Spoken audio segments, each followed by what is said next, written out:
Hello hi welcome my channel.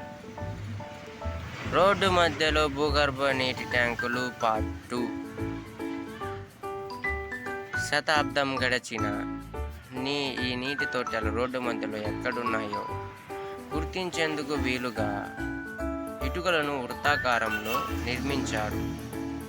ఈ తరహా నీటి వ్యవస్థ ప్రపంచంలో మరెక్కడ కనిపించదు. వాటర్ రిజర్వాయర్లతో పాటు పంప్ స్టేషన్లు, నీటి కనెక్షన్లు, సక్షన్లు, ఫైర్ బోట్లు కూడా ఉన్నాయి. అత్యవసర సమయంలో ఫైర్ ఫైటర్లకు సహాయపడే ఈ వ్యవస్థను ఏర్పాటు చేశారు. ప్రతి నీటి తొట్టెకు 2 మ్యాన్ హోల్స్ ఉంటాయి. వాటి కవర్లపై San Francisco fire department SFFD అని రాసి ఉంటుంది.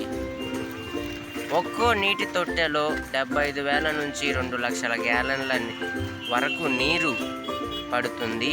సిటీలో ఉన్న అన్ని నీటి తొట్టెలను కలిపితే సుమారు 11 మిలియన్ గ్యాలన్ల నీరు స్టోర్ చేయొచ్చు. విశేషం ఏమిటంటే 1906లో భూకంపం వచ్చి శతాబ్దం గడిచిన ఇప్పటి వరకు ఒక్కసారి కూడా ఈ భూగర్భ నీటి తొట్టెలను ఉపయోగించాల్సిన అవసరం రాలేదు. అయినా కూడా పకడ్బందీగా వాటి నిర్వహణ చూస్తున్నారు. 100 ఏళ్ళు గడిచిన భూగర్భ ట్యాంకులు చెక్కు చెదరకుండా ఉన్నాయి. చూసారుగా, చెక్కు చెదరకుండా ఉన్నాయంట.